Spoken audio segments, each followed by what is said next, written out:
Luke chapter 10, verse 1. We want to welcome everyone again tonight to God's presence as we go further in this theme, Kingdom Mission Tool. Mission Tool. From last night, we began to see how that missions is that enterprise through which God reaches out in love to the broken world. It is the avenue by which God extends his mercy and love to a fallen humanity. God so loved the world that he gave his only begotten Son, that whosoever believes in him will not perish, but have eternal life. Through missions, God seeks to restore the broken relationship with his creation again. The Bible said the whole creation groaned in expectancy, in hope of the manifestation of the sons of God. The reason was because the whole creation was subject to vanity. When the sons of God, to whom God entrusted this realm, committed that high treason in acting in defiant rebellion to God and partnering with Satan, the relationship with God and his physical creation was destroyed, and the rule of death took over. And we can see throughout human history the onslaught of evil. What happens when the relationship with God, our Maker, is broken? Pain, evil, diseases, sicknesses, deformity, wickedness, all kinds of abuse begins to find free course, because the enemy has been given a leverage to bring destruction. And God seeks to reach out again in love to restore creation back to himself. And he paid that ultimate price in the death of his Son on the cross. And Jesus said, the debt is paid. All authority now is given unto me in heaven and on earth. And under the mandate of this authority, go ye therefore into all the world, preach the gospel, teach every nation, every tribe, all that I have commanded you, and you have my assured presence. Always. You have my guaranteed presence. And so we are called to go out in the name of the Lord, in the power of God, with the love of God, to let people know that the enmity has been destroyed. They can now come back to God.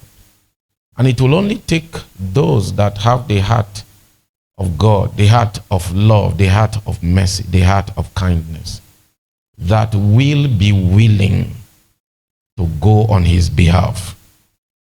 It's so interesting. In Matthew chapter 10 or so, I believe, Jesus said, the harvest is plenteous. The harvest is ripe.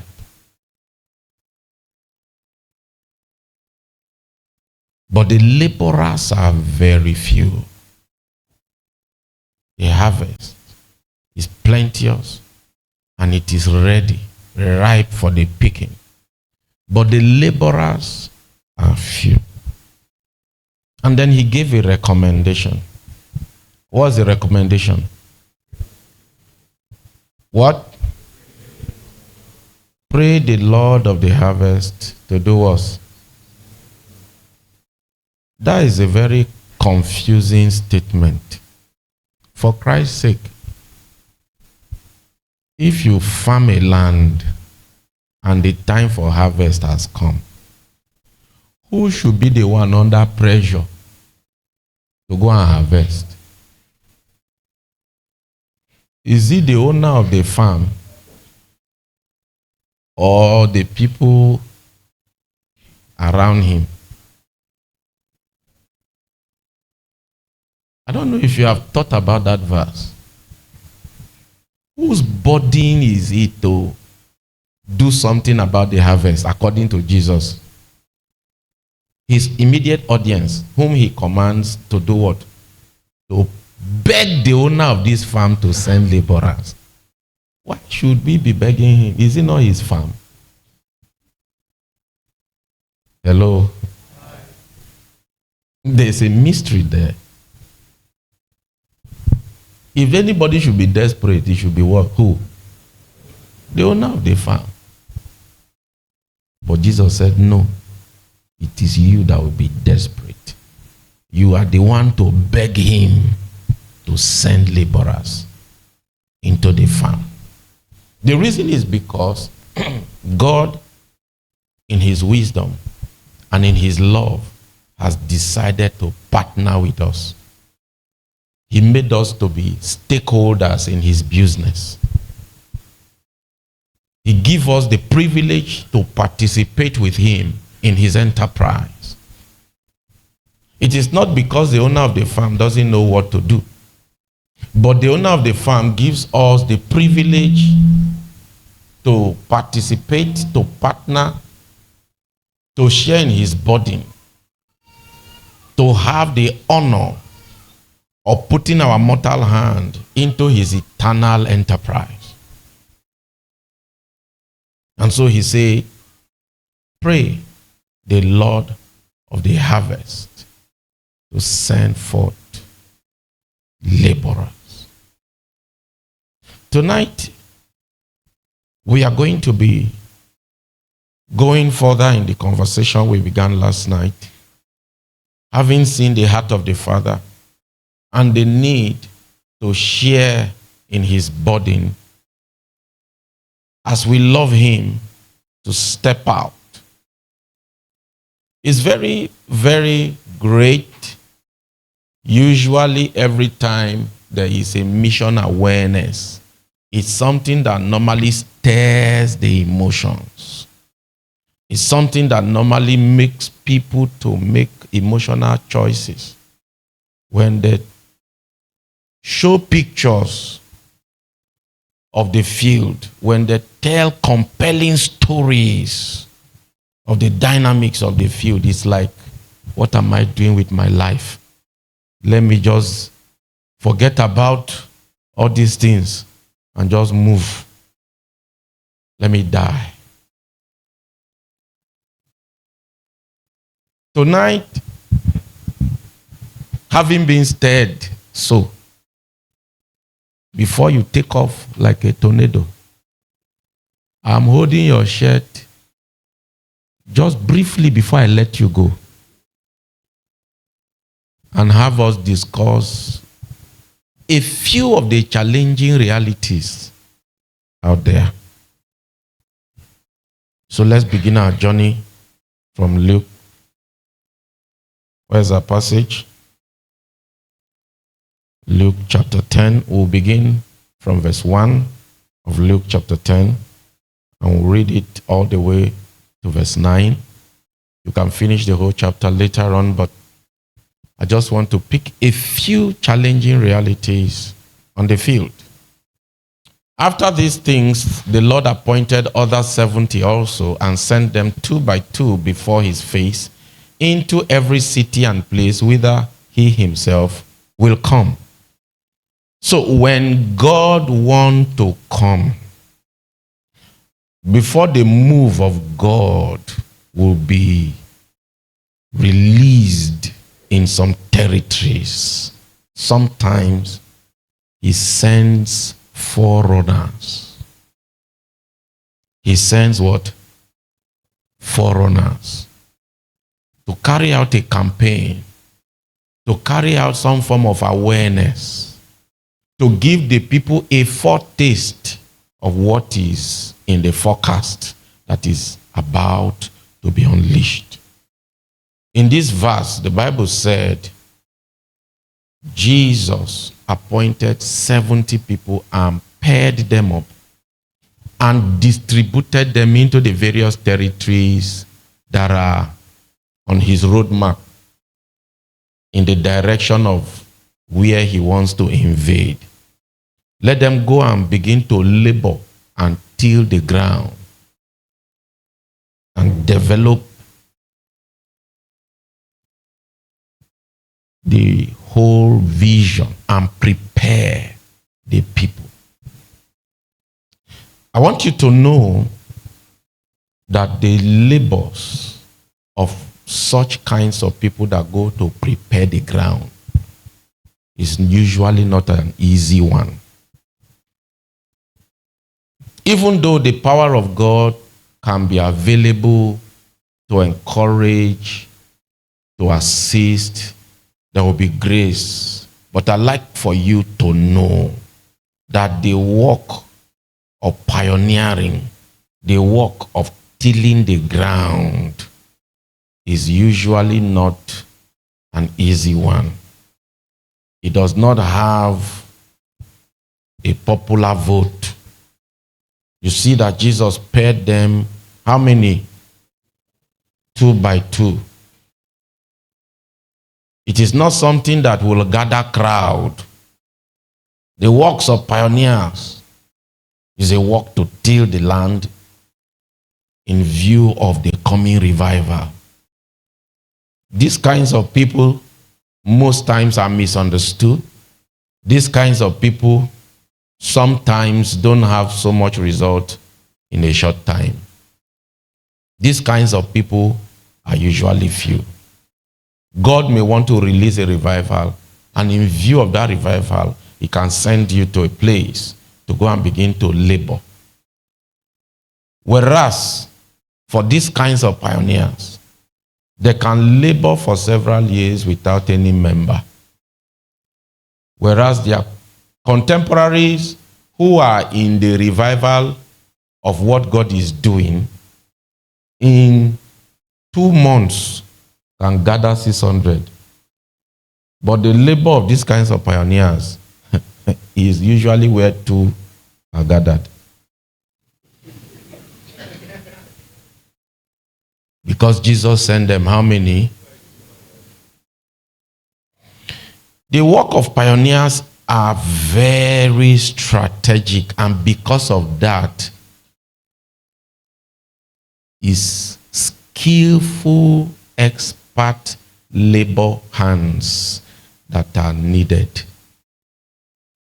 You know, there are some things that unskillful labor can help to do. For example, in building construction, you don't need to be trained in order to fetch water to a building construction site. You can be an illiterate. It doesn't need any skill. You don't need to be trained to carry headpan of sand. It's needed. It's part of the work. But you don't need any training. You just need to be healthy and strong. And that is all. In fact, you don't even need to know how to speak English, because it doesn't require skillful labor. However, there are some kinds of work and labor that require skill, require training. At that stage, it's only professionals. So looking at that example of a building construction, the very first thing that is deployed when the decision is made for the project, is experts, engineers that have not only years of training, but years of practice. They are the ones with the requisite skill to design the plan of the construction. Do you agree?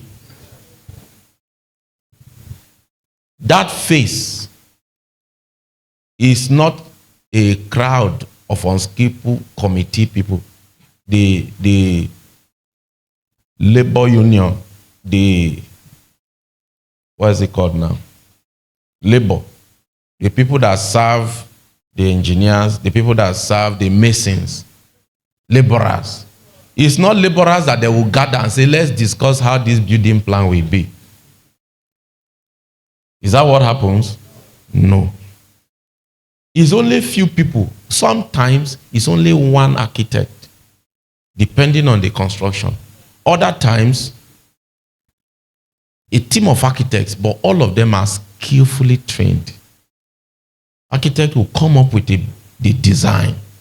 Then a few sets of other experts, civil engineers, will come to design the structure of whatever the architects have done. Then a few other experts, electrical engineers, will come and look at the design and design the circuit that will power the building. Mechanical engineers are also brought. You see that at the design phase, it's only experts. When God wants to bring a move, the people that go to till the land, they are not crowd, they are experts. Men that have a history with God. So God will send you to the territory to go and labor. You can be there laboring in intercession and prayer. One whole year, you may not have any member. Why? The reason is because you are going to prepare the ground for the revival. Most times, these kinds of people who are sent, when they don't know any better, they will confuse their assignment with the one that brings crowd. The moment it becomes clear to them that it's time for them to start ministry, the first thing they want to do is to print poster, to set up a crusade platform. You have not labored on top. Is it on top of the trash, the dung heap you want to build? They want to set up a crusade, rent a hall. Nothing has been invested to till the ground yet. Just like a farmer that goes to the farm, have not yet prepared the ground. You want to start planting in the middle of a thick elephant grass forest. That is why it will be those elephant grass that will be your members. Because that crowd you got in that 1 week, because you feel you have money. You paid everybody. You paid the instrumentalists to come and do the music. You pay guys in the city to get you a mass choir for the crusade. Since you use money to pay them, you will need to use that money to keep the people. You have money now. So you send out transport and you even tell the guys that are mobilizing for you and the hype man that hype professor. You said to everybody. And then you also tell them that go and bring people. Anybody you bring. Sharp 2K. So the members that gather for your services came because there is a promise of what? 2K. 2,000 naira. How long do you think you will keep that enterprise?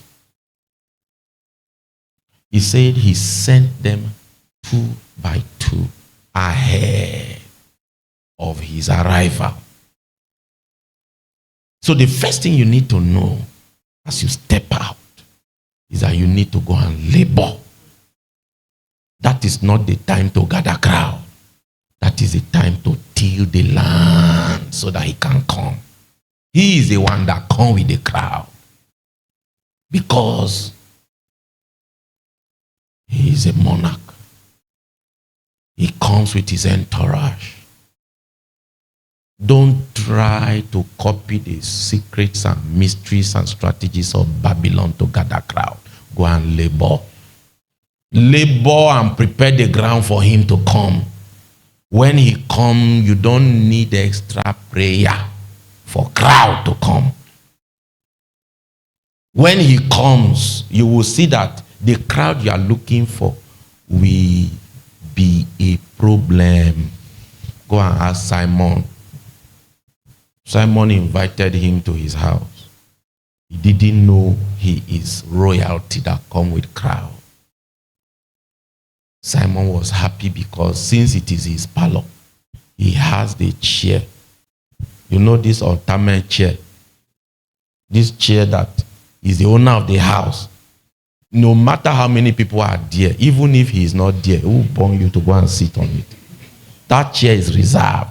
So because he believes he has a reserved seat in his own parlor, he thought he could just brought him. He didn't know he comes with an entourage. The Bible says when the people heard that Jesus was in his house,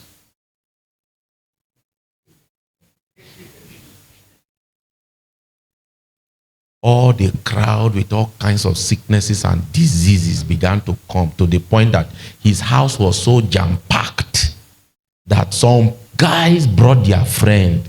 They didn't hear early. When the news came to them, the place was packed.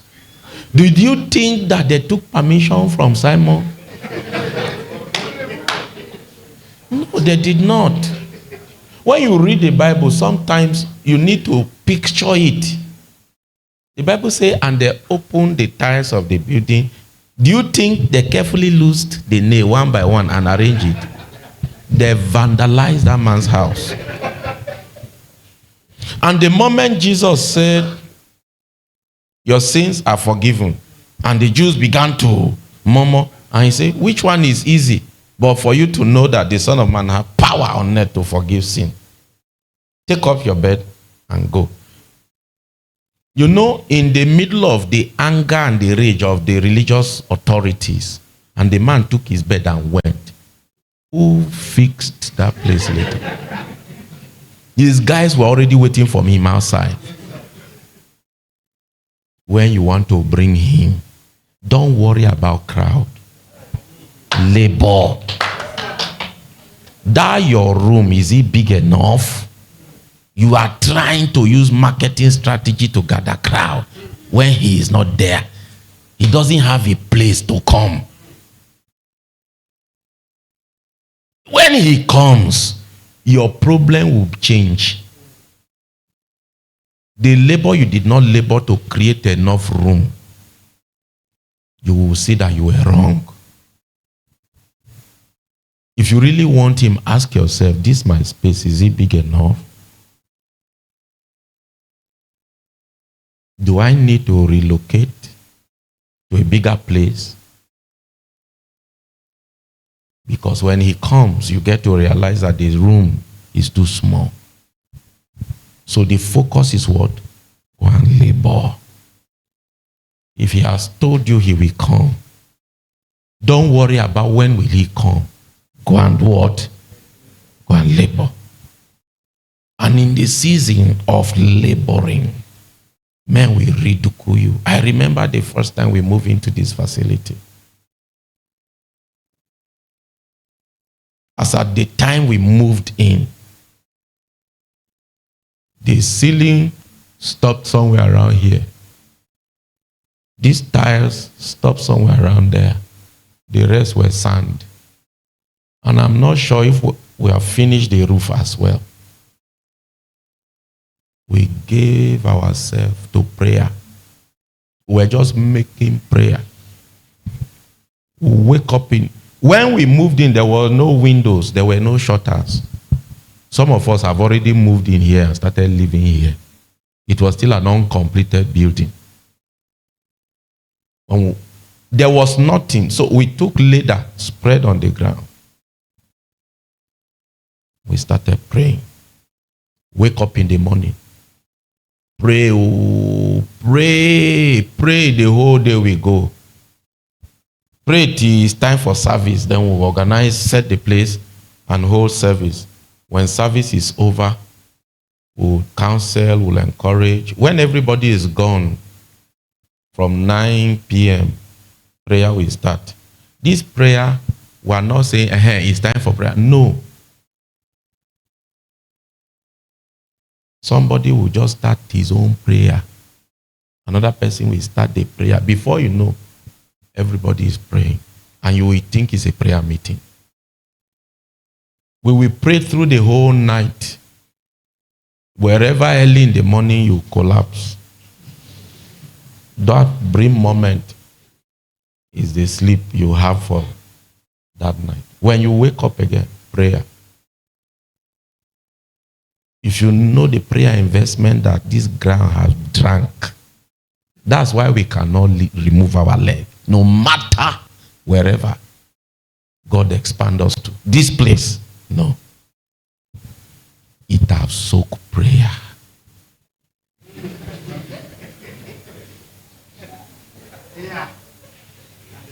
And that's why when you come here, it will not change. You will continue in your own generation. Because the revelation was, my house shall be known as a house of prayer for all nations. We pray. Somewhere around 3 p.m. in the afternoon, maybe somebody would have small change. Go and buy 2 cups of gari. We'll bring. We'll pour it in one big rubber container. The number of spoons that get to you, you are blessed. That day's own is settled. We just gave ourselves to prayer. You will think we are a bunch of confused illiterates. But as at this time, many of us are all graduated. Many of us read engineering from the university. Some of us are scientists. Some of us sociologists. We are not a bunch of confused people. We are not people who don't have future. It's not because we don't come from homes that were well-to-do, but there was something that had taken our soul. There was a promise of a revival. We heard the rumor. God didn't tell us. There was no encounter. They just shared the rumor with us that there's a promise that God said there's going to be a revival. Say, where did they say the revival? They say somewhere around here. Say, okay. That was it. It's not all of us that have the encounter. Some of us came on the basis of the rumor that there is a revival. See, if that revival is coming, we want to be near the pot before the thing comes. That was what pulled us around this place. While we labored in prayer, neighbors will come and jeer. They will come and scoff. They will come and mock. Some say, Kai, now key Jesus. Which kind of prayer be this? Some say, the way the people are praying is just Z without knowledge. After 2-3 days, you people will be tired. We pray, that year finish. They say, Jesus Christ, these guys are crazy. One of our neighbors threatened that his mother is sick. We are making noise. Constituting noise pollution that is affecting the health of the mother. It will sue us. Whereas there is a mosque close by with horn speakers that does not affect anybody when they do their prayer. But our own prayer affect. We were ready to go to court, but not ready to stop the prayer.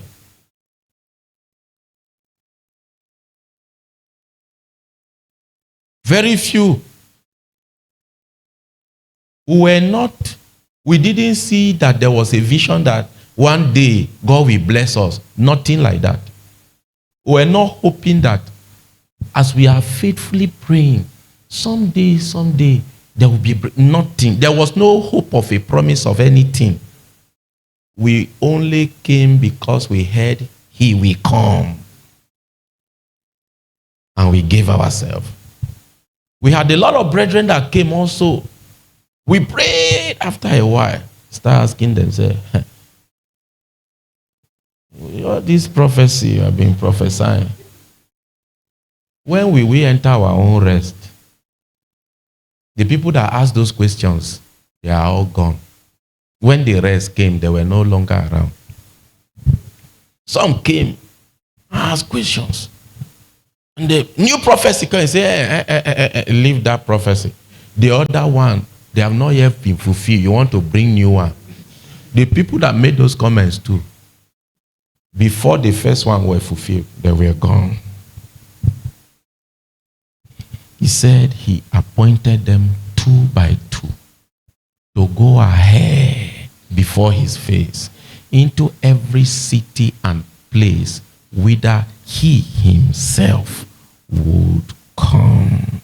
Are you going to be willing to be part of this dispatch of these forerunners?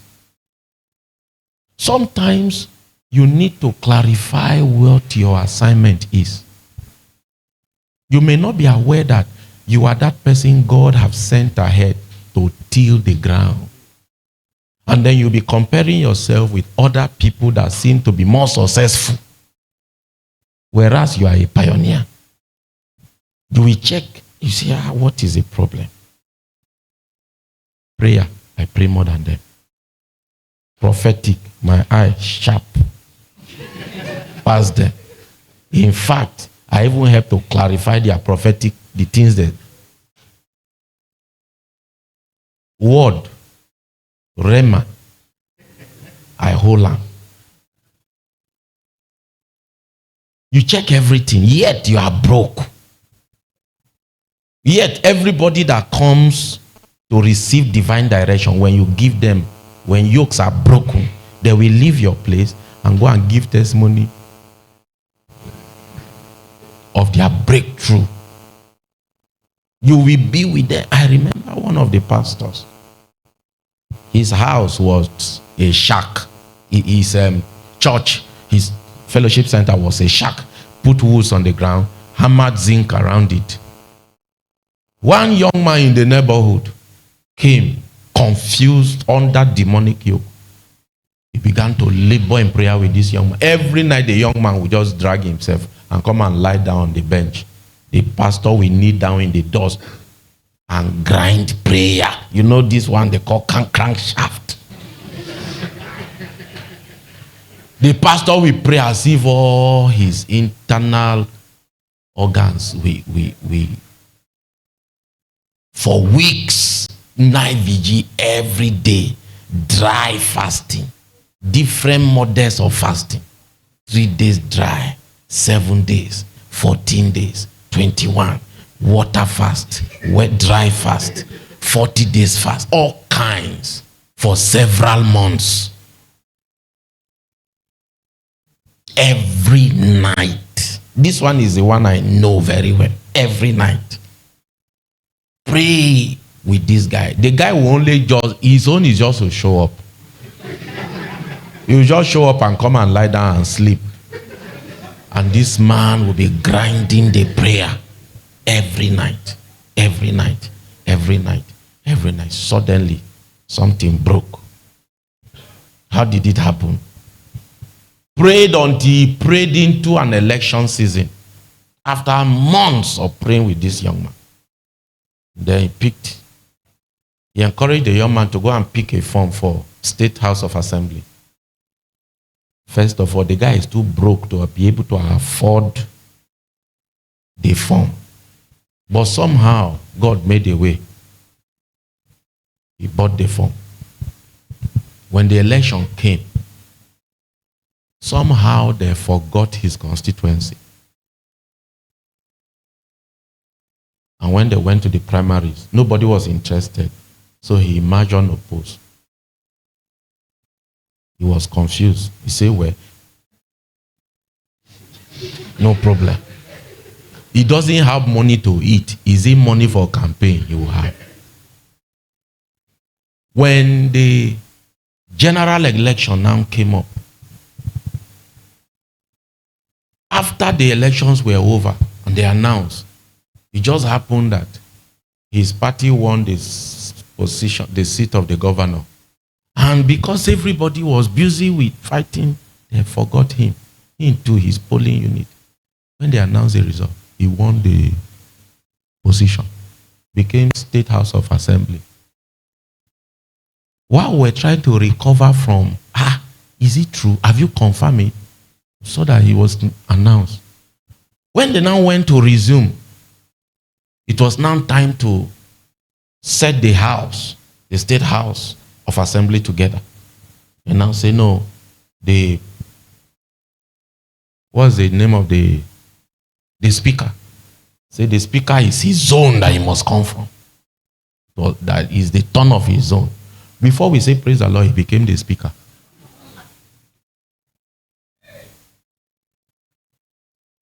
When he now became the speaker. I'm telling you what happened in Makurdi here. Yes,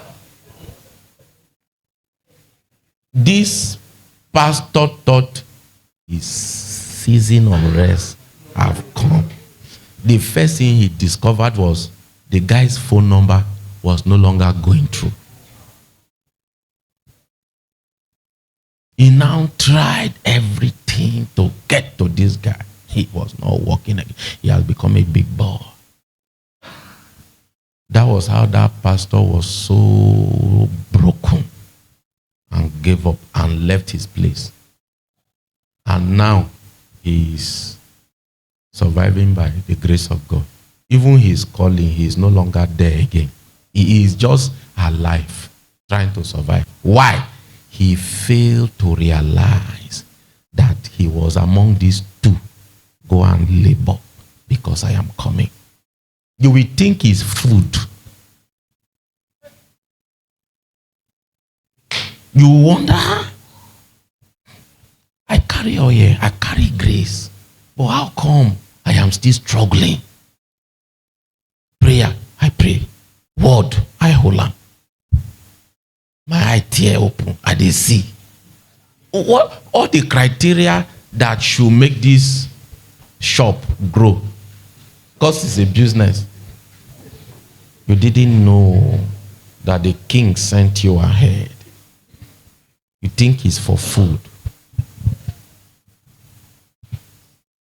That was how the man lost his calling.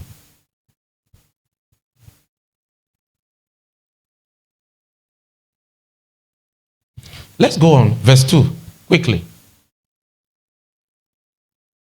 Therefore said he unto them, the harvest truly is great, but the laborers are few.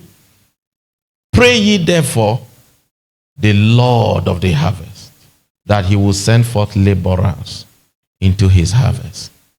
We have the honor and the privilege to participate in this enterprise.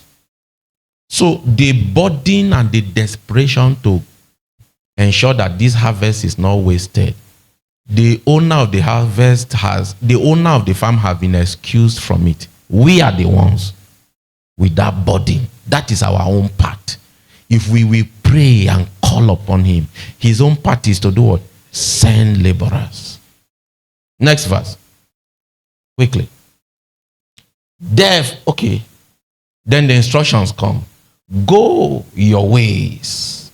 Behold, I send you forth as lambs among wolves. Let's hold it there. Verse 3. I do what? As lambs among wolves. It was intentionally designed like that. That you are going looking vulnerable in the face of danger.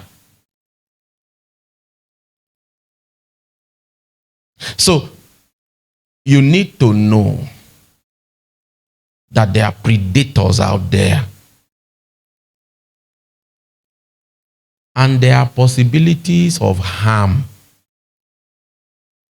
I want you to be aware that there are what? There are possibilities of harm. You can be lynched. You can be maimed. You can be killed. Men can cheat you. Men can slander you. Men will take advantage of you because the posture is that of a lamb among wolves. Some of this lamb will not make it. You know, our generation have been made to believe a lie. We think that simply because the power of God is real and available and active, therefore, we cannot come to harm. You lie. You are not in control of God's power. In his wisdom, he can come through as you call upon him in the face of danger. In his wisdom, he can decide that he will get glory from your death.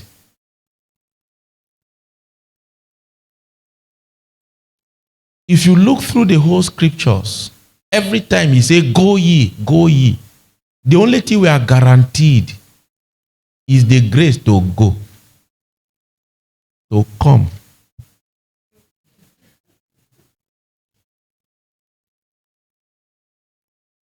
The mandate did not say, go ye into all the world and preach and then return. Nothing like that. It's what?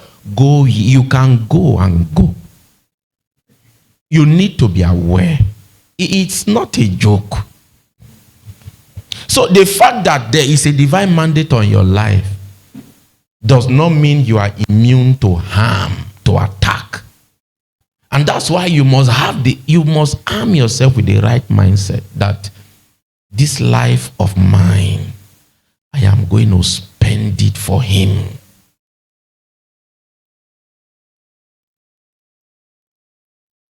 I will use my life to serve him.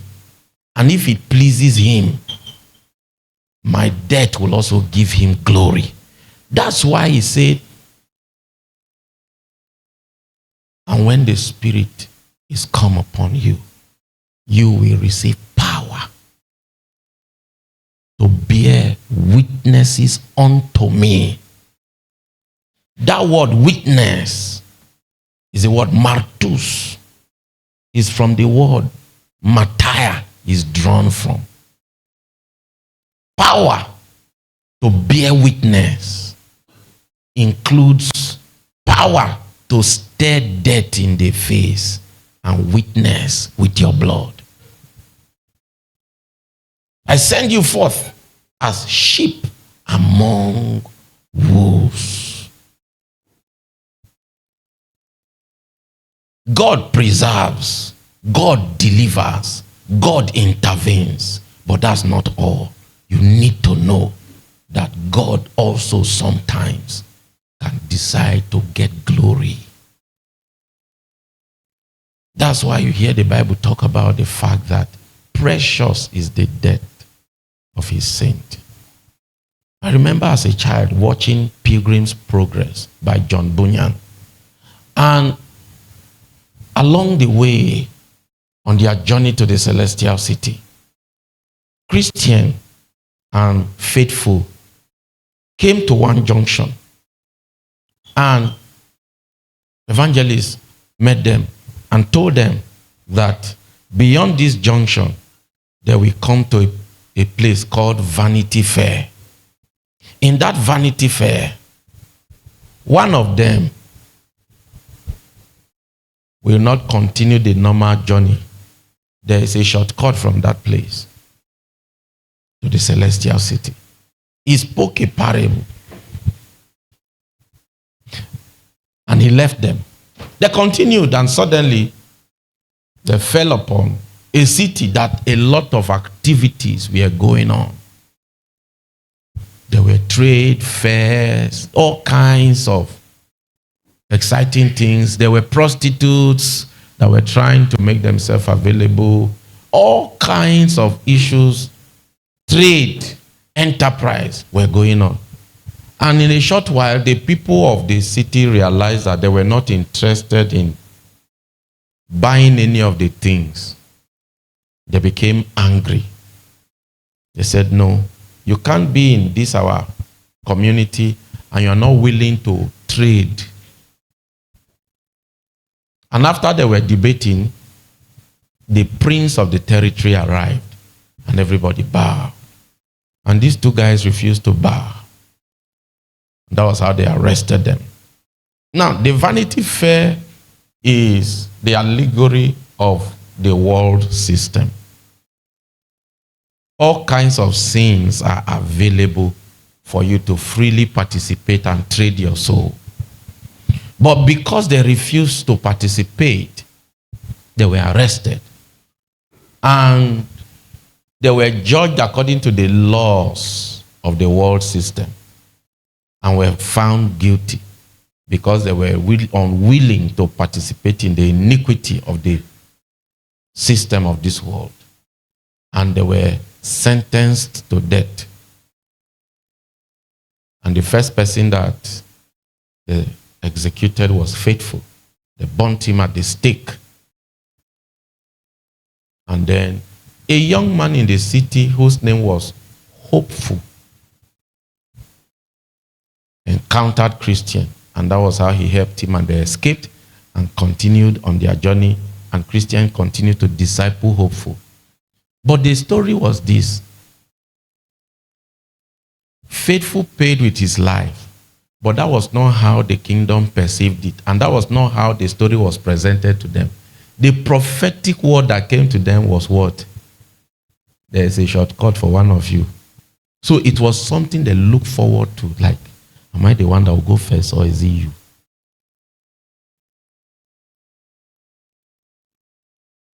He said, I send you as sheep among wolves. There will be danger. Paul will say, I have been in peril on the sea, in peril of bandits on the highway, in peril of evil, wicked men, in peril of the Jews, in peril of wild animals, in peril of false brethren. Everywhere there is danger lurking. Everywhere there is danger lurking. Why? I send you as sheep among wolves. I am your protection. I am your preservation. But sometimes you may get the honor and the privilege. You see, when you read Revelation, you get to realize how that there were a set of people that have a well-distinguished position in eternity because for them, they were bearded. All of us will not be the same in eternity. Are we together? We will not be the same. Depending on your service, your reward will be defined. But beyond your reward, in terms of works, there is another class of measurement and evaluation that is based on the kind of sacrifices you made.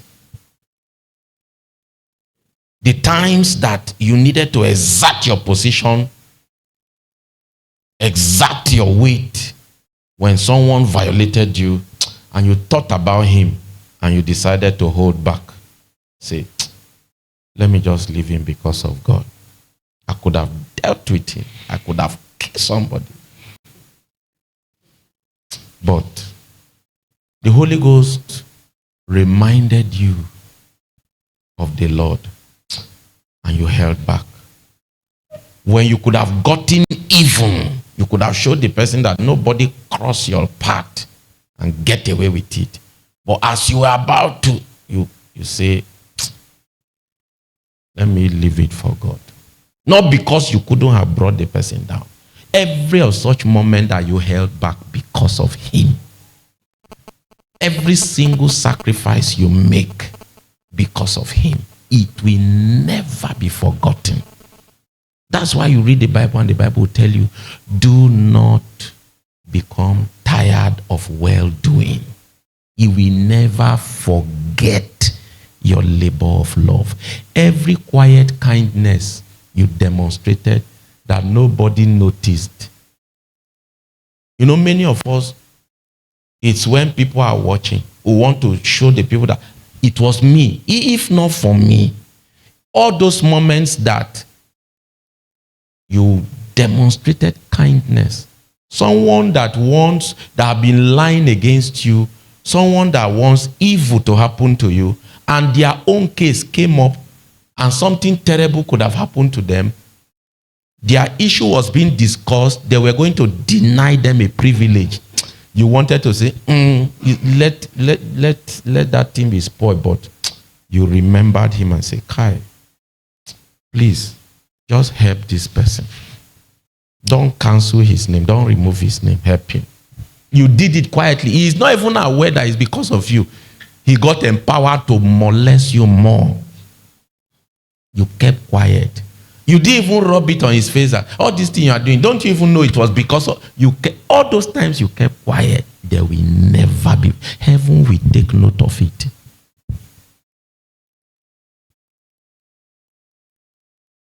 It will go into your credit. Be wise to show kindness quietly. Be wise. Be wise. Be wise to be secretly pure. Be wise to be restraining yourself. You are in pain. You have every good reason to revolt and rebel. But you thought about him. You held back. You chose to endure the pain because of him. Heaven will never forget.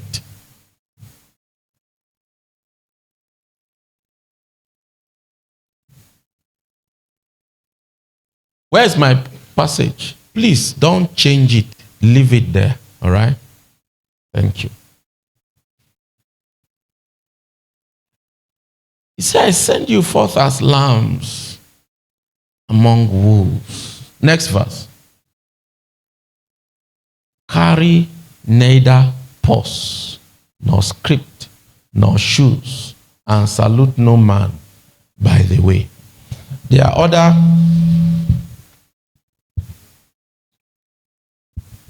rendition of this particular verse.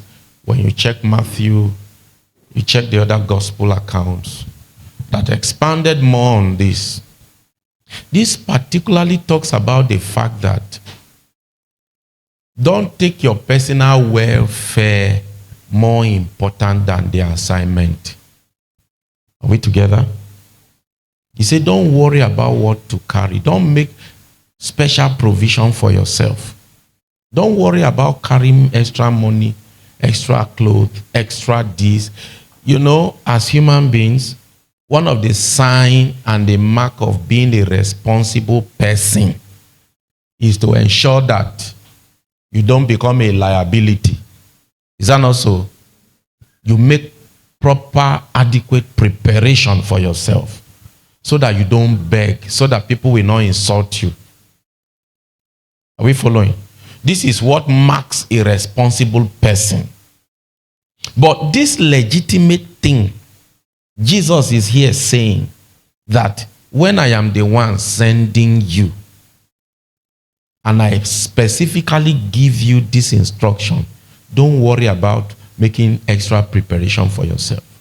It means don't prioritize your personal welfare above the assignment, especially when God now say it is time, go. He say it is time, go. how do I get the house? Where will I live? The only thing I have is just a transport in my pocket. As I go, when I arrive at the park, then what? He said, no, don't worry about that. Don't worry about that. Don't worry about that. Next verse. He said, and into whatsoever house ye enter.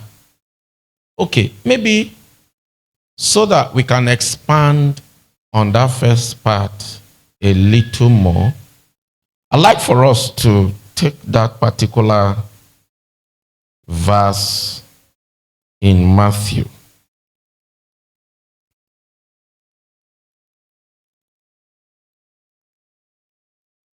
Matthew chapter 10. Give me verse 9.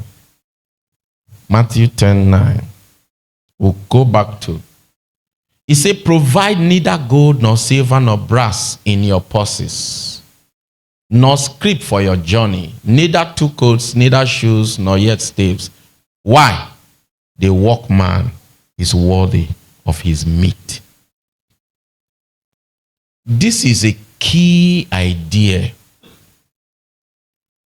When God says, don't worry, don't carry anything,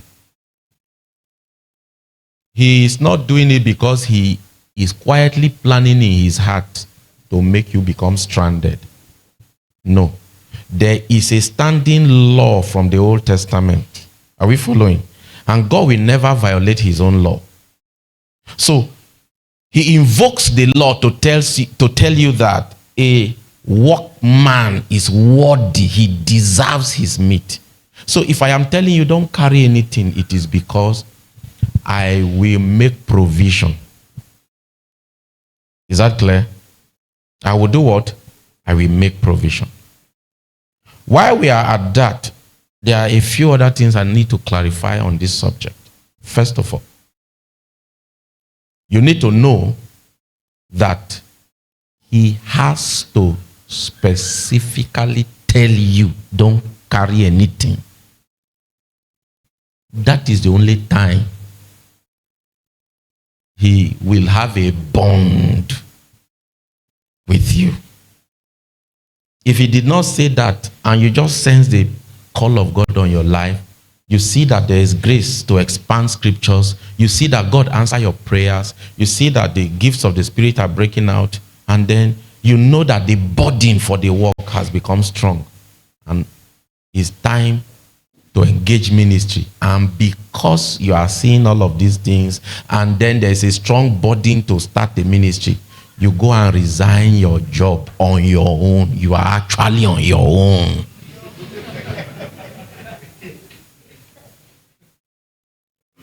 He did not have any agreement with you that you should resign the job.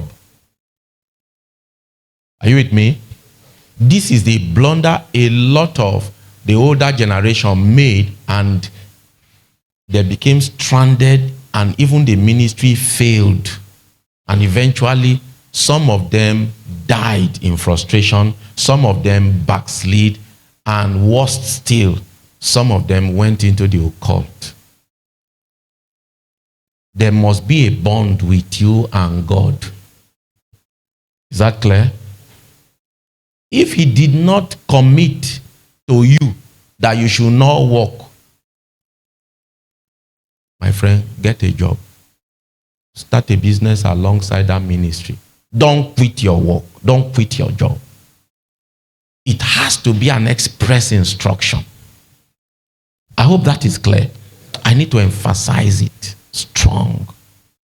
I have seen people that they prayed and God gave them a job. But because the call of God on their life started bringing so much burden, they now resign the job God gave them. If God cannot trust you with the job he gave you, why should he trust you with the ministry? You will suffer. And that's why a lot of people who went out on their own, like Jonah, even though what they are doing is good, it's ministry, they end up bringing the strategies of manipulation because they got frustrated. Are we following? He said the laborer is worthy of his hire. He deserves his meat. So for you to receive that divine sustenance, there must be an express commitment from God to you, and God requiring that you should quit your job before you do so. You know why? Much later on, you get to see that when they came back, they were successful. Towards the end of his earthly ministry, as he was headed towards the cross, and he brought the same instruction, and he said, go and bring these instructions. He began by, because of time, I will not open that verse again. He said, the last time I sent you and I said, don't carry anything, did you lack anything? They said, no, we didn't lack anything. Then he now said, now, if you have money, carry it. If you have clothes, carry. Everything you have, carry. In fact, if you don't have a sword, sell your wrapper and buy. Carry everything. Are we following? So he can give you something to hold while you go to engage ministry. But he can also tell you, don't carry anything. Don't distract yourself. Me, I will be responsible for you. I hope that balance is clear. Now, for those whom he say, don't work, focus on my labor, that does not also mean you will live large and live in luxury and live in excesses that you can have 3 sets of food. You test this one, test this one, test this one, test that one. Say, okay, carry all of them, bring that one, and go and pour this one in the dustbin. It will not work. The ones that he will take care of is what is going to be enough to keep you healthy and alive. So what you get to realize is that you will not be sick. Your family will not be sick. You may have what you desire to eat, but that is all. There may not be excesses anywhere. When they need to come and do something, all your in-laws are doing it. If you don't do it, it will be an insult. It may not cover that part. They will insult you. And you tell them, I am sorry. It's just that I'm living by faith. Say, I live it by faith, live it by faith. Every time, whenever they say in-laws should come and do it, you say, living by faith. They will insult you. No problem. You know why? The reproaches of them that reproach you are on me. He said, every lamb that was slaughtered without a camp. So let us go and meet him there, bearing his reproach. They will insult you. They will embarrass you. There may not be so much, but you know what? There is a covenant on your life that you will thrive. You will not be sick. There will not be something that, I mean, if your heart is set on him, you will not be aware of the lack around you. You may not be having good food to eat, but your skin will be glowing. Yes. Problem that people that have money spend money, you will not have it. You will not have rich man sickness. Now, I am telling you all of this out of decades of life of experience with God. things that every normal person go through, you will be excused. I saw how broke I was, and I made up my mind that since this is what following Jesus may mean, marriage is not going to be part of it, because I can endure this, but I will not bring anybody's daughter and convince them, have faith. Don't you love Jesus, my friend? No, I will not do it. So I told God, it's me and you. I don't want any in-law to insult me because they don't use tongues to marry wife. So we settled it, and I was doing it happily, no problem. Then at some point, began to insist that you have to marry. I say, is it by mouth? I say, well, I eventually submitted, but I knew it was scary because I was broke. Not because I didn't have the mind to make money, but if I am going to serve him, because I traced my own history with him, I saw that he didn't want me to work. I should give the whole of my time and life to serve him. So if I don't make money, how do I handle these other things? So I say, okay, I have agreed to marry. So what do I tell my in-laws? So he now said, now this whole thing is so funny because it's like me engaging my thoughts, but I get to find that it wasn't me thinking. It was an interaction. See, how it is going to be is that you ask the in-laws, how much? When they tell you, now ask them, okay, so what's the deadline? Say, okay, if you know what the deadline is, okay, tell them, must I bring the money directly like this, or I can send somebody else? When they say, you can send somebody else, say, okay. Between this period, that amount, when it comes to you, you know is that person I have sent.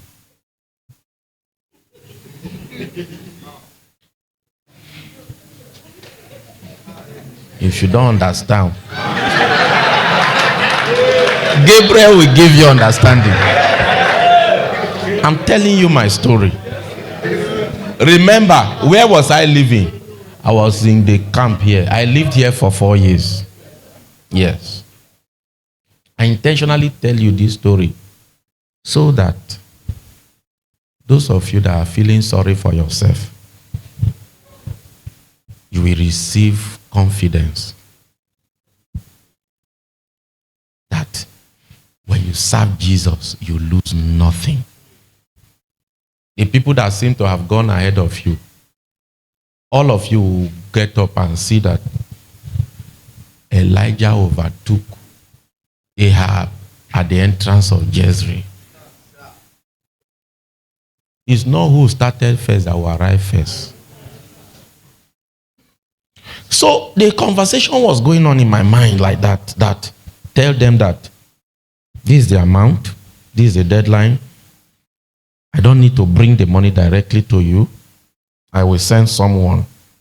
So this period, when any money that comes to you around this amount, I'm the one that send the person.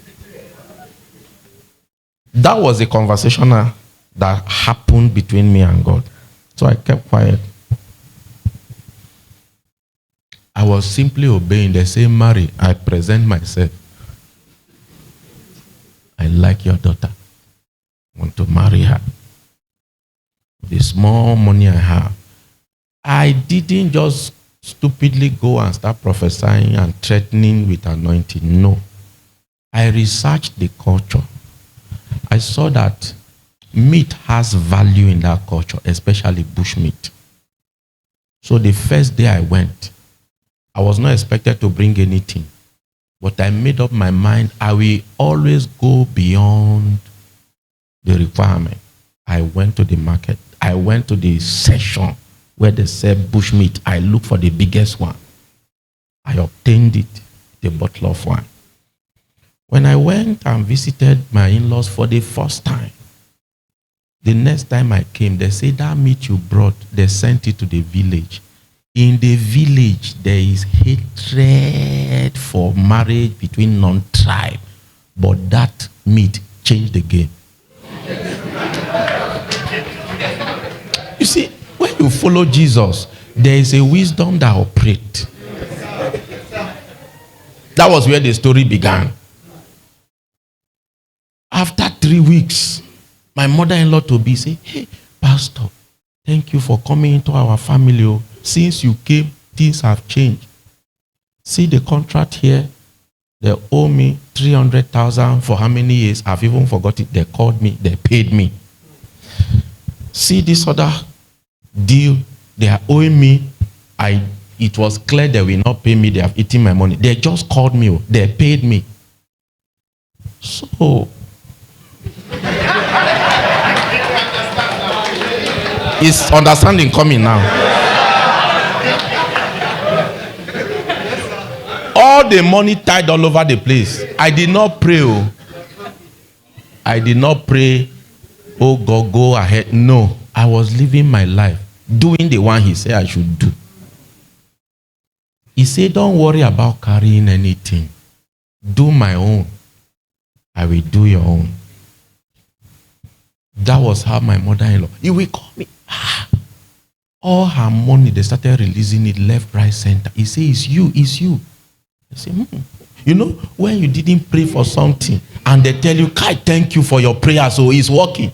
And then you are as confused, but you don't want to discourage them that I actually didn't pray. But the covenant is speaking. Money started coming. Before you say, praise the Lord. Should I say this one? No, this one is too sensitive. Things started opening in the family. Things started opening in the extended family. And they say, no, it's because pastor came. Your brother was still strolling with his leg. But things have started happening. So much so that they will insist I come to the house. When I come and sit, the father will come. When he check, he realizes I'm inside. He will go and stand in the compound. Her pastor eating today? He will start quarreling the whole compound.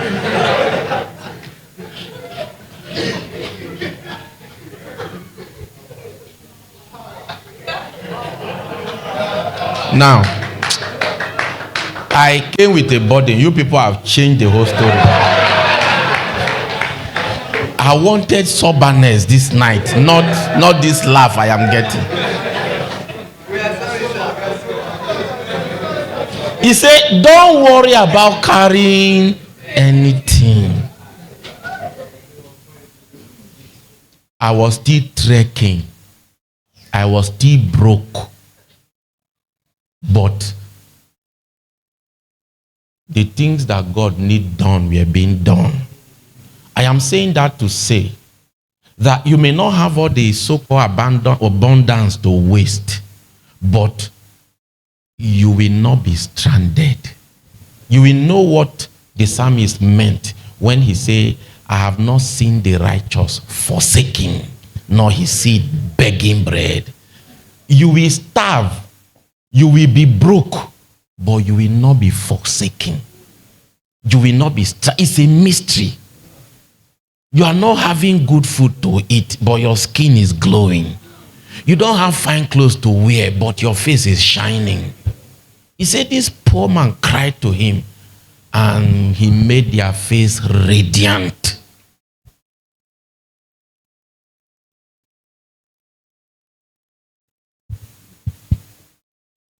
It will be tough.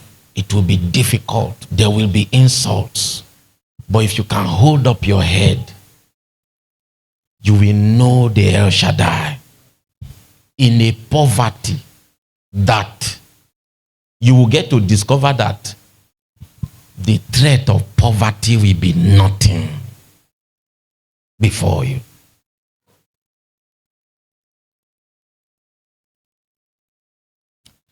While we are at this, I want to also say that this is a very strategic season that if you are wise, where you see God at work, if you have resources, plunge it there. If you are wise. If you are wise. When you see God at work, when you see God moving, don't use your carnal mind to rationalize it. Plunge your resources there. Invest your money there. Don't wait until a greedy preacher come to manipulate you before you give. Don't wait until they come and paint a pathetic story for you to make you feel guilty before you give. Be wise to know where God is at work and deploy your resources.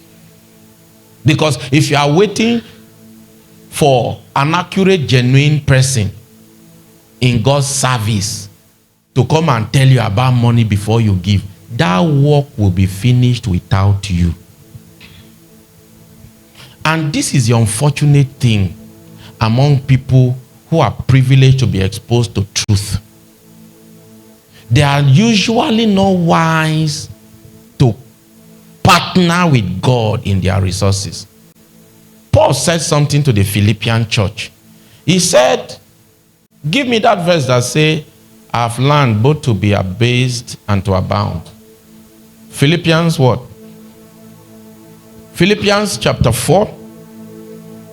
Give me that verse quickly. Verse 12. Now, give me Philippians chapter 4, verse 8. Let me show you something. Quickly. He said, finally, brethren, whatsoever things are true, whatsoever things are honest, whatsoever things are just, whatsoever things are pure, whatsoever things are lovely, whatsoever things are of good report, if there be any virtue and if there be any praise, think on these things. Next verse. Those things which ye have both learned and received and heard and seen in me, do, and the God of peace shall be with you. But I rejoiced in the Lord greatly that now at the last your care of me had flourished again, wherein ye were also careful, but ye lacked opportunity. What is Paul saying here? Paul is saying, finally now I am happy, I'm excited that your participation in sending me sustenance, it has flourished. And you were looking for an opportunity to find a need in my life to meet it, but you lack the opportunity. Next verse. Verse 11. He now says, not that I speak in respect of want, for I have learned in whatsoever state I am therewith to be content. Next verse. I know both how to be abased and I know how to abound. Everywhere and in all things I am instructed both to be full and to be hungry, both to abound and to suffer need. I can do all things through Christ which strengthens me. Are you seeing the context into which he made this statement? He is saying that poverty can't intimidate me. Prosperity can't impress me. I have been instructed. I have learned to be full and to be hungry. And I am intact. I am focused. But see the point I want you to see. He said, notwithstanding, ye have well done that ye did communicate with my affliction. Now ye Philippians know also that in the beginning of the gospel, when I departed from Macedonia, no church communicated with me as concerning giving and receiving, but ye only. For even in Thessalonica ye sent all the way from Philippi to me in Thessalonica, once and again unto my necessity. So this is the emphasis I want to make. First of all, go to verse 10. We'll come back here. Go to verse 10. Let me show you something there. Verse 10, please. He said, I rejoiced in the Lord greatly that now at the last your care of me had flourished again, wherein ye were also careful, but ye lack opportunity. Verse 11. Not that I speak in respect of want. Now, I am not telling you because I need something from you, I lack, and I want to manipulate you, because I have learned to be in abundance, I have learned to be in luxury, and I've also learned to be in lack. Now, I am telling you all of this for one reason, and the reason is in verse 17. Verse 17 now says, not because I desire a gift, but I desire fruit that may abound to your account. Did you see that? Next verse. But I have all and abound. I am full, having received of Epaphroditus the things which were sent from you, an odor of sweet smell, a sacrifice acceptable, well pleasing to God. But my God shall supply all your needs according. Are you seeing the covenant here? There is something I walk in. As you partner with me, it is on that basis that my God shall supply your need. Are you seeing that? We quote scriptures out of context and don't know the reason why they don't happen in our life. If you put it in its context, you will see the principle upon which the scripture can work. Are we following? Next verse. Now unto God and our Father be glory forever and ever. Amen. Did you see that? So there's a verse I was actually looking for. The verse that say, not that I am asking you of this out of necessity, but I want you to partner in my grace. Which verse was that?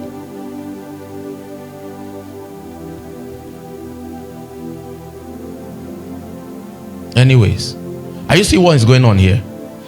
The point I want to make here is the fact that when Paul was writing to the Philippians, he said something about them leveraging the opportunity of what God is doing in his ministry and participating with him. So, where Jesus said, don't carry anything. If you see such a situation where God is involved, that is a place to ensure that there is continuous supply. We're discussing missions. Are we following? If you realize that there is a mission operation going on, God can sponsor his work, but he uses men. When you realize that this person, with what he knows, he could have used his knowledge and skill to do business and make money, but he's using, sometimes the pastor, there's so much on him. Pastor will not only minister to you spiritually, pastor sometimes give business consultancy services for free. Sometimes pastor give career counseling for free. Whoever schedule counseling session with pastor and paid? Nobody. But you know that is a big multi-million-dollar industry in the West, where you pay for counseling sessions, you book sessions 1 hour and you pay through your nose. Where did you hear of pastor collecting money to counsel people? Some are even angry after pastor have ministered and prayed and blessed. They still want pastor to stay back after ministering for 3 hours. stay back and still do counseling, still do one-on-one. And he is to be spent doing that. If you are wise, that person that did not carry his genius, his intelligence to engage business and make money, that is a place to partner with the grace. That's what Paul is saying here. That I'm not speaking with respect to want, but that something can be credited in your account. Are we following? So I have shown you how that God can tell you not to walk, and there God takes care of you. But sometimes it may not come in abundance, but you will realize that you are not stranded, you are not forsaken. Now, I'm also adding that when you see God operational like that, don't assume that where God will do his work. He will actually do his work. Be wise to participate. Do you realize how Paul is telling these Philippians that you guys have been with me, you have stood with me, you have partnered with me in ministry, so much that even when I was not in your city, I was in Thessalonica, you still haunted me with partnership support to strange cities. That is how wise people behave. That's how to partner. Now I want to use that to speak to all of us this evening and to everyone following us online. The mission field trip we're about to engage next week is capital intensive. Imagine transporting 270 people during this time that fuel in Makurdi is almost 1,000 and outside of Makurdi is 1,200 per liter. Do the math. The budget for transportation and just a few logistics alone is grossing about 4 million naira.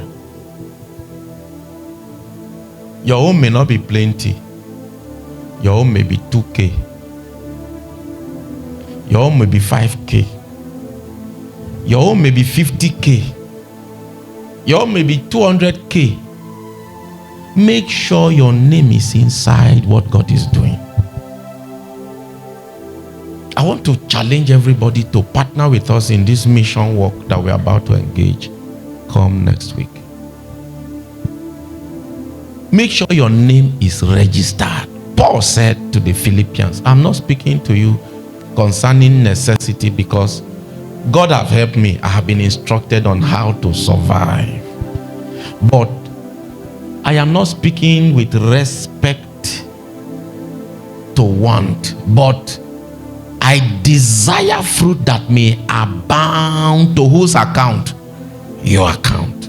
Let it be that when the annals of the war stories of God is told, that in this generation there was a battle, the kingdom of God went to an invasion in Ojakpama on so season.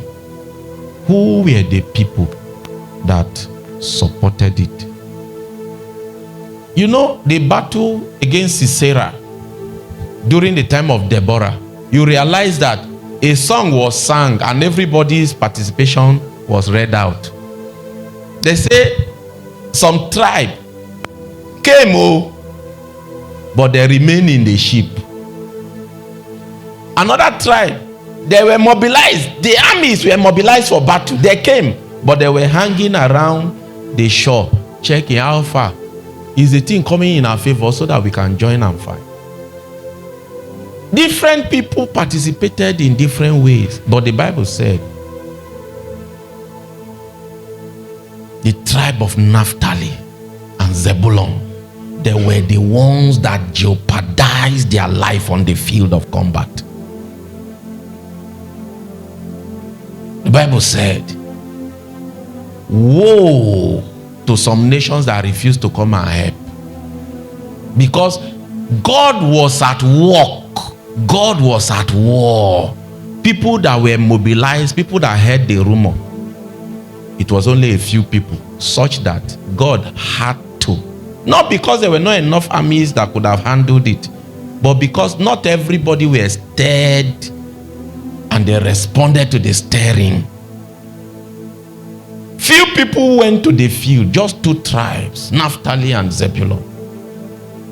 And because of that, God had to enlist the stars to fight in their constellations. Every time you see God at work, be wise to partner with him. So there is danger, there is risk, but there is also a need for partnership. Let's continue in our verse as I wrap up. Luke chapter 10. Which verse are we now? Luke chapter 10. What verse are we? Verse 6. Okay, verse 4 say, carry neither purse nor scrip nor shoes, and salute no man by the way. Verse 5. And into whatsoever house ye enter, first say, peace be to this house. And if the Son of Peace be there, your peace shall rest upon it. If not, it shall turn to thee. This one is one very strategic thing in missions. Look for the man of peace, the man that is worthy to receive your peace. Very strategic. Don't just enter a territory and just say, want to take over. No. Who is the man of peace? Identify that person. That person will be the key to the city. That person will could be the first person that will give you accommodation. That person could be the first convert. That person will be the first person that will yield to your mission. The principle of identifying the man of peace is key, but I will not have time to press it for tonight. Next verse. Verse 7 now.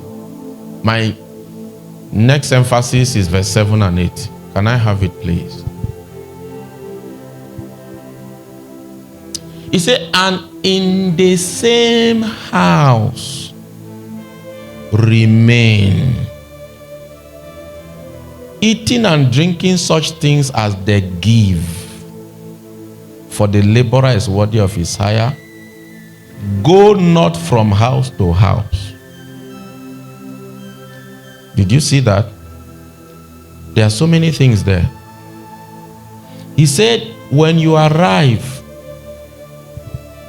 to the territory and you have identified the man of peace and they have received you into their home, there may not be the rich people in that community, but there were the ones that accepted you.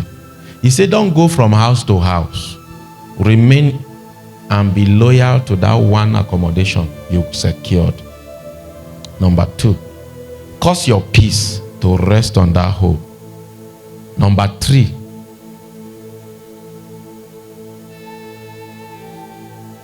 eating and drinking such things as they give. Such things as they what? Give is the one that they give you, that you are to what? Eat and drink. This is extremely important. If you are going to engage mission effectively, you cannot reject food that they give you, even if you are not familiar with it, even if it does not look good, even if it does not match your taste buds. Your personal appeal is not more important than the mission. Most of the times, when you reject what they offer you, the psychology is you have rejected them. You have rejected the person that offered it. Are we following? And if you have rejected the person that offered it, why should they accept your message? This is the first fundamental principles that you must learn about missions. You cannot discredit. You can't say, we don't eat akpo. I have never eaten aku. It's rotten. That can be okay while you are at home. But the day you say yes to Jesus to step into the mission field, that goes through the window. It is what they set before you that you eat. And you learn to eat it with relish. Are you with me? I don't know how to make this strong enough.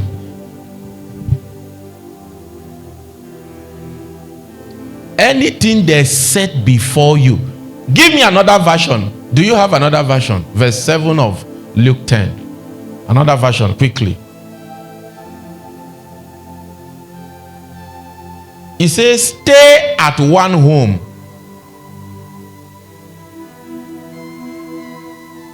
And remain in the same house. Why are you people confusing me? You drop something else here. You drop something else here. Media, what's going on? Let's try this one. And remain in the same house, eating and drinking what they provide. Let's see message. Message say, stay at one home, taking your meals there. It is the meal they provide there. Don't come and be doing your nose funny in the meal they provide in the place they give you accommodation, and then go and look for what match what you will eat.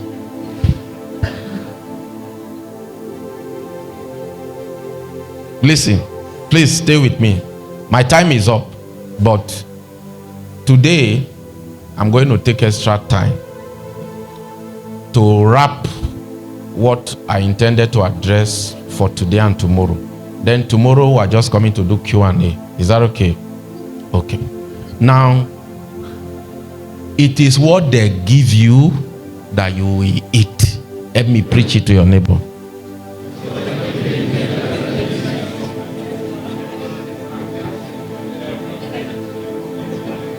Please, don't make noise. At this point, listen to me. At this point, you have to make up your mind. Because, see, this mission, we are going next week. We are going to practice the Bible. Yes. It's what they give you, you will eat. If they are bush rat, and that's what they eat, that's what you will eat.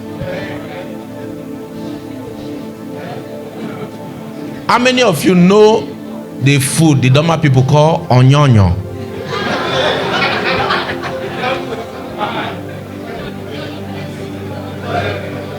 It's a unique species of rice. The ratio of the rice, the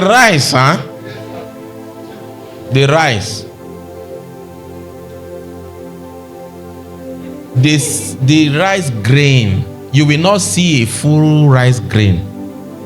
It's a particle of the grain that it is. After they have milled the rice, some people that couldn't afford the money to buy food, buy rice, they will go to the rice mill and take the rice chaff and stand in an elevation where wind blow. They will gather the chaff in basins and come and be blowing it, blowing it, blowing it. They will put it in tray and release it. Wind will blow the chaff, the one that eventually, that's how they get that. Now, the ratio of stone to the rice. Now, you don't chew the rice. You pamper it in your mouth in your own best interest. The ratio sometimes is 60-40.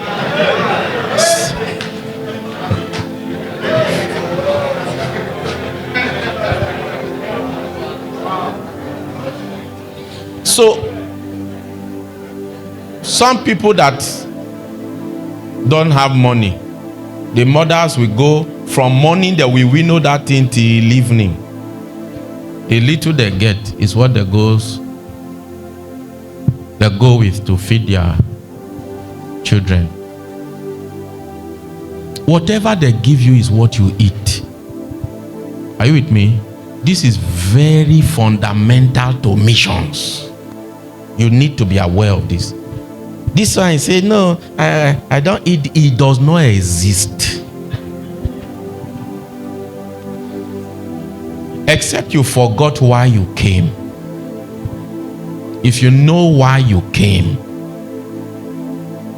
you will leave your personal appeal in the city while you step out from home on behalf of Jesus. You will meet strange things. Some eat maggot. Some eat 404.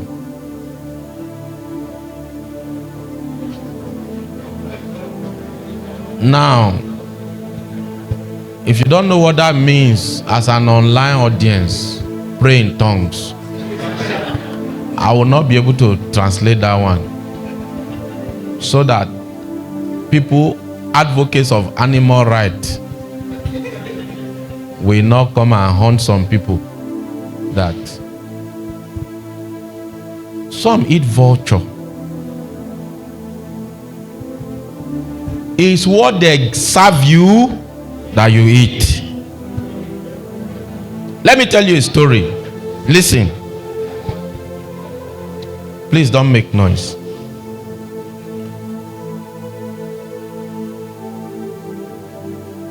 There is a white man back in the days, in ancient time, that came to my village that they call him Okos. Okos. What happened is very interesting. And my people developed a proverb because of Okos, and it found a way into our communication. What happened was, these are white explorers. I don't think he was a missionary anyways. And he came to my village with his little bottle water. They explore jungles and write, these anthropologists and people like that. So they always take the comfort that after a while they will meet a stream, they will get water. And when you are trekking, you can't carry load. You travel light with a small water bottle and you sip. Unfortunately for him, in my village, the soil topography is sand, so we don't have stream.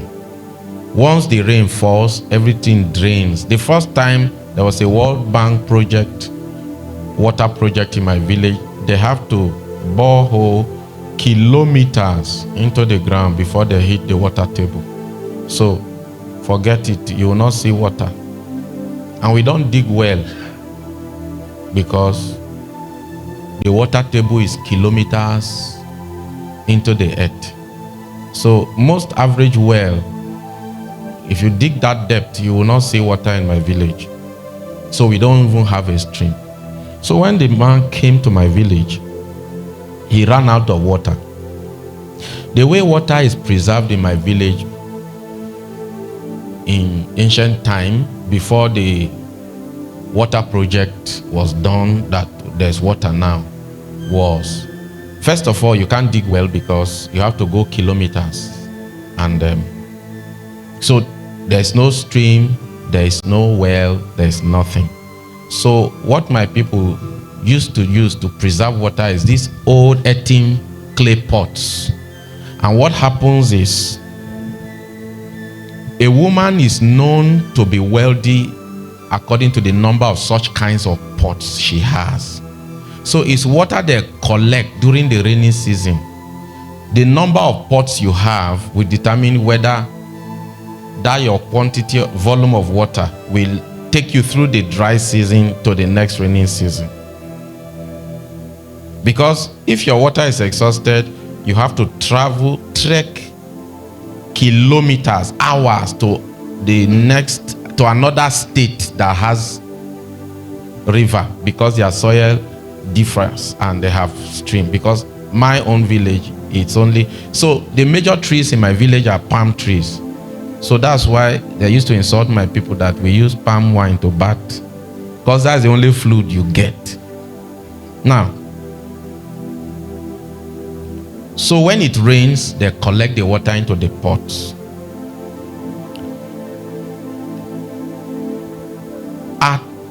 As at the time where most people had thatched houses, the plumbing, the toilet is free to air. Follow me, don't make noise, follow me. You know what we mean by free to air? Okay.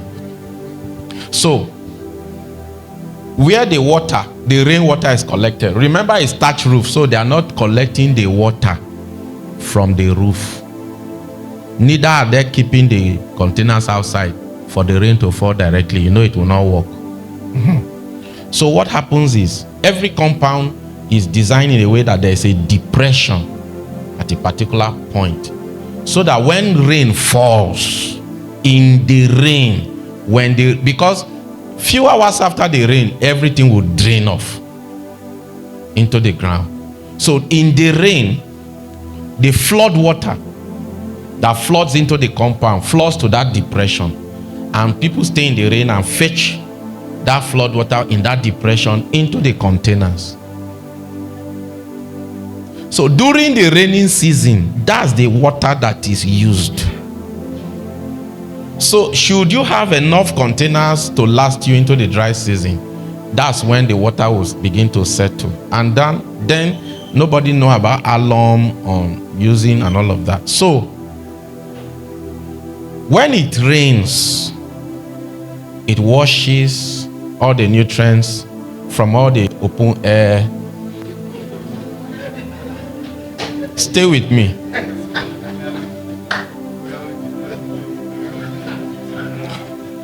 You know, I saw how some of you were praying last night. Lord, use me, send me. Today, before you go, wait, let me tell you where you are going, so that you check again. Because Jesus said, who want to build and will not first of all sit down and count the cost. So the rain will wash all the nutrients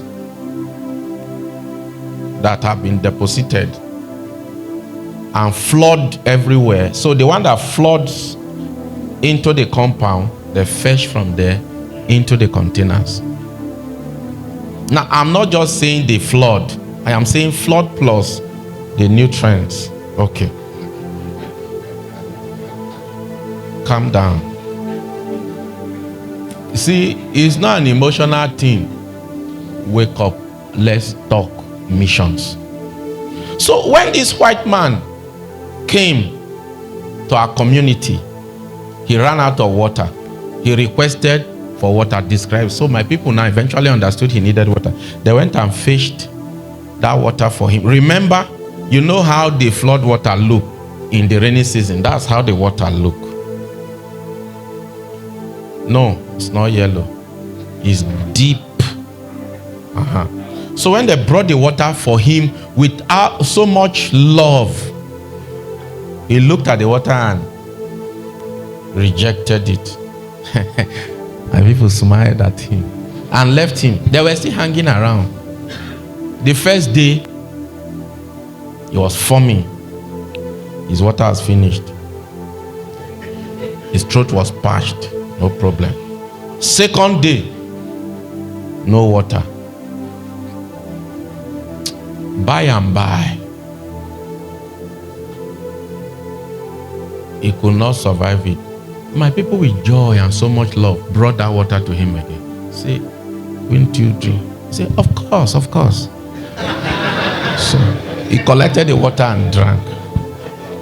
So that was how they started calling him Okos. All right? So my people now have a proverb that it is well, that Okos used to drink groundwater. That became a proverb. So when they give you an offer and you reject, after a while you have no choice and you come back. When you are rejecting, they will tell you, it is well that Okos used to drink. Now, when you are finished laughing, let me now tell you the real story now. I gave my life to Christ at a very tender age because I was privileged to be born into a Christian home, exposed to the truth of Scripture, the reality of eternity, hellfire, rapture, and it was so scary. So I began to follow Jesus. Eventually, I came to see the revelation of the death of Jesus on the cross for me, and it transformed my life. And I began to love him with so much passion and began to serve him at a very young age. Until when I became a teenager, somewhere around 17, 18 years, I was done with secondary school. So we relocated back to the village. The church in the village, there were some crises. Eventually, there was no pastor to pastor them again. Most of them were illiterates. I heard, as at the time I came to the church was very big, but as at the time we moved back to the village, the church has had so many crises. A lot of people have stopped coming to church. On Sunday, you can at best get like 7 to 8 adults and then children. Weekdays, at best, you can get up to 2 adults. Now, this is someone that loved Jesus so much. This is someone that had promised Jesus that he will serve him. So it became clear to me that the burden of this church was on me. I had to start pastoring the church. That was the first church I pastored. And in my pastoring, I have a little background training with missions. And I saw that one of the ways to reach out to people is to connect with them at a personal level. So I had to start visiting the members that have stopped coming to church, to know about their challenges, to pray with them, to encourage them. So now, I was privileged to come from a well-to-do family. So in that village, even though most people live in thatched house or zinc house, our home was a very big 5-bedroom flat. We have our own big reservoir that we dug, plastered, and because our house was big, there was enough rainwater collected into that reservoir, or if that gets spent, we can always go to the next state to bring a water tanker to fill it. And we also use pure water to drink at home. We don't even drink that well water. So we go to the city, get stock of pure water and bring. So we were still living the way we were living while we were in the city, while in the village. Is that okay? But now I am pastor and I need to visit my members who didn't have such privileges in their homes.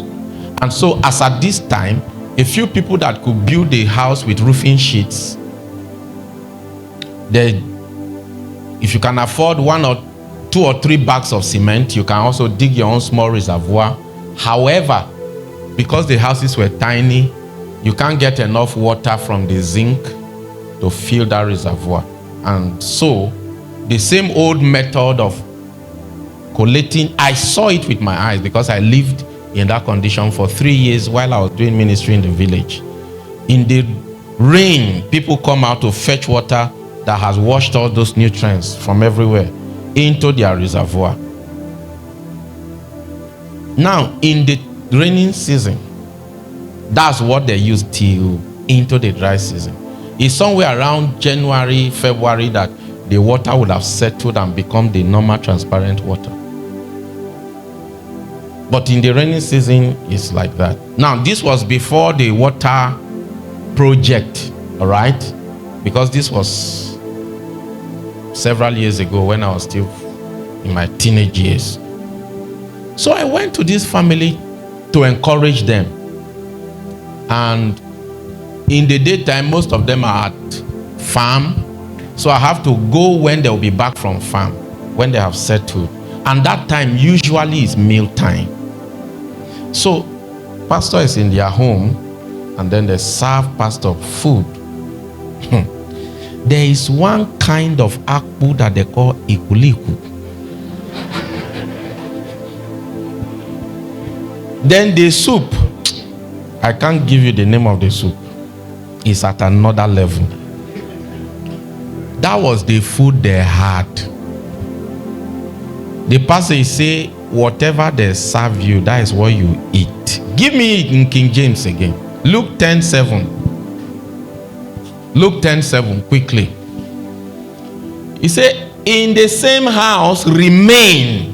Do what there? Eat there, and do what there? Drink such things as they give you. So they served me the food. In all honesty, they were convinced that I will not eat because they know my background. Are we following? But out of politeness, they gave me because they were eating and they served me. If I had declined, it would not be a problem. But my training for missions became stronger than my carnal rationalization. And this was in the raining season. And that was the water they were eating and drinking with, and they served me with. That was my first test for ministry. You know, it's easy when we're in the city and we are preaching fire, speaking fine English. Because I had to preach in vernacular. I learned how to preach in vernacular. You know, many of you don't know that you think in English. It's until you have spent a long time in a place that you don't speak English, then you get to realize that every time you speak vernacular, you translate from English to vernacular. It took me some years, then I started thinking in vernacular. And when I eventually left the village, I had to relearn, because I realized that I translate from vernacular to English before I speak. Anyways, they were looking at me. What am I going to do? So I told myself, you are on missions here. You have to eat this food. For I know where the water came from. The food, I can't touch it, but I adjust myself to eat. But how about this water? So I told myself, the worst that will happen is this water will make me sick, and that is the truth. Because it is loaded with vermins. As I was going to use that to debate, then the Holy Ghost brought the scripture. And if they shall drink any deadly thing, it will not hurt. I say, why? We love quoting that verse in the city. It will be your life when you go out for missions. So I say, okay, God, I know your power is real. You can ensure that this water doesn't make me sick. But I cannot deal with the psychology of where I know this water is coming from. And then I had to tell myself. The debate was going on inside. Say, don't you drink malt in the city? Check the color of malt and check the color of this water. So somewhere around October, November, when the water is settling, it turns yellow. That time it becomes Fanta. So you will actually eventually get water around January, February. When I started eating that food and sipping the water and eating with relish, they were in shock. That was how that family started coming back to church again. There is nothing I would have preached that would have been powerful like that food I ate. And that became my practice. Whatever they set before you, you eat. You carry anointing. These people don't know God. They don't have the Holy Ghost. If He doesn't kill them, is it you that have the Holy Ghost? Whatever they set before you, you do what? You eat. You drink. Next week, we will demonstrate this scripture. Because we will not carry bread.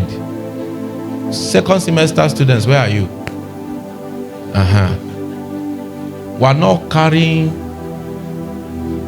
So, and no pseudo pea. No pseudo pea bread. It will be an exhibit. If we catch any student with pseudo pea bread, with biscuit, there is no backup. You are not carrying anything. No indomie, no noodle. It's whatever we meet there, you will eat. That is, if there is anything there,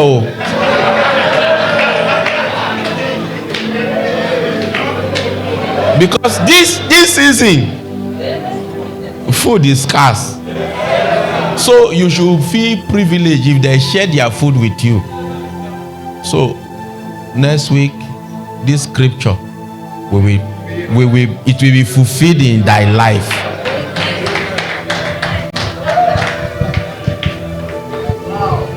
This is missions we are talking about. So we are not telling you what we have not handled, we have not practiced. If you become sick, remember, I send you as sheep among wolves. If it make you sick, it's part of it. We will pray and trust God for mercy.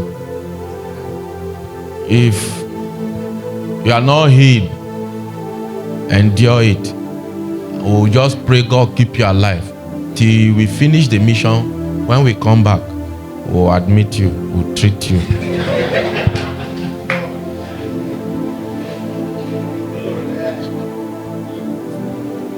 We will do mission this time.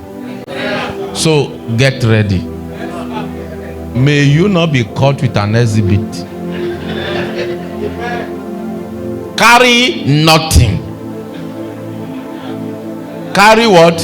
Nothing. We if you have wrapper, that is what you may spread on and sleep. That is if there is space to spread the wrapper. It's whatever you meet there that will be your experience on this mission. Are we together? So start arranging yourself. Jesus said you have to sit down and count the cost. So if a 1 week, not even 1 week, how many days is it? If a 5 days mission trip is too much and you are claiming, Father use me, Father send me, to where? He can't trust you. He said, if footmen weary you, how will you contend with horsemen?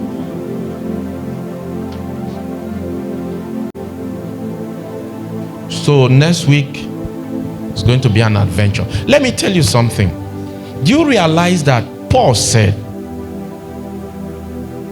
athletes that put themselves under extreme discipline and are self-controlled, they do all of that to get a physical trophy that will perish. How much more we should be temperate as a good soldier? Back in the days when they used to do that reality TV show in NTA, is it NTA now? What is it now? Ultimate Search. How many of you remember? Did you see the conditions those people go into? And they are you see people, I hope you remember they contest and eliminate people to qualify to go for ultimate search. And they will give you a machete, they will give you rubber boot, they will give you raincoat, and then it's left to you to go into that forest. They will dump you for how long? 1 month, right? Then you will use the mat. You will see these Ajebo people that struggle to win the screening. They will carry the machete. They will cut stick, make a tent, stay in the rain for 1 month. Why? Because of Golda Bear trophy they want to win. And you want to win soul.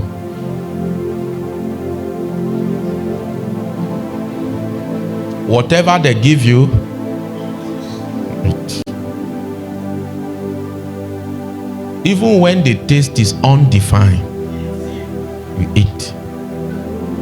Whatever they give you, that's what you drink. Anything they set before you, you receive it with thanks and you eat. Praise the Lord. I will stop here for today. Tomorrow, we'll trust God to look at this matter further as we engage the Q&A. Hallelujah. Has anyone been blessed tonight? Are you still willing to go? The prayers you prayed last night, are you still willing for God to answer them? You think about it. That's a good place to start. It's good to think about it. Hallelujah.